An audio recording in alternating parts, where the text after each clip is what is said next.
ಇಲ್ಲ.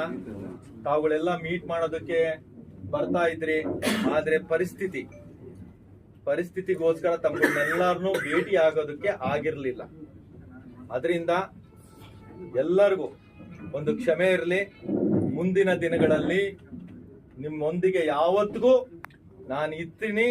ಜೊತೆಗೆ ನಾವೆಲ್ಲರೂ ಸೇರಿ ಹಿಂದೆ ಹೇಗೆ ಕೆಲಸ ಕಾರ್ಯಗಳು ಆಗ್ತಾ ಇದ್ವು, ಸಣ್ಣ ಪುಟ್ಟ ಲೋಪದೋಷಗಳು ಬಹಳಷ್ಟು ಇದ್ವು, ಅವುಗಳನ್ನೆಲ್ಲ ಸರಿಪಡಿಸ್ಕೊಂಡು ಮುಂದಿನ ದಿನಗಳಲ್ಲಿ ನಮ್ಮ ಕ್ಷೇತ್ರದ ಅಭಿವೃದ್ಧಿಗೆ, ಜೊತೆಗೆ ನಮ್ಮನ್ನು ನಂಬ್ಕೊಂಡಿರುವಂತ ಜನ ನಮಗೊಂದು ದೊಡ್ಡ ಜವಾಬ್ದಾರಿಯನ್ನ ಕೊಟ್ಟಿದ್ದಾರೆ, ಆ ಋಣವನ್ನ ತೀರಿಸುವಂತ ಕೆಲಸ ನಾವೆಲ್ಲರೂ ಸೇರಿ ಮಾಡೋಣ ಅಂತ ಹೇಳ್ತಾ,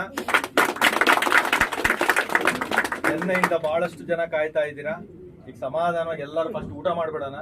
ಊಟ ಆದ್ಮೇಲೆ ಆದಷ್ಟು ಇವತ್ತು ಹೋಗೋದು ಬೇಡ, ನಾಳೆ ಹೋಗುವಂತದ್ದಾಗ್ಲಿ. ಇವತ್ತು ಆದಷ್ಟು ಹಾಲ್ಟ್ ಆಗ್ಬಿಡ್ರಿ, ನಾಳೆ ಪಯಣಗಳನ್ನ ಬೆಳೆಸ್ರಿ. ಇನ್ನೇನು ಅತಿ ಹೆಚ್ಚಿನದಾಗಿ ಹೇಳುವಂತದಿಲ್ಲ, ಯಾಕಂದ್ರೆ ಭಾಷಣ ಮಾಡ್ದಾಳೆ 4 ವರ್ಷಗಳಾಗ್ಬಿಟ್ಟೆ. ಅದರಿಂದ ತಮ್ಗಳಿಗೆಲ್ಲರಿಗೂ ಹೃದಯಪೂರ್ವಕವಾಗಿ ಧನ್ಯವಾದಗಳು.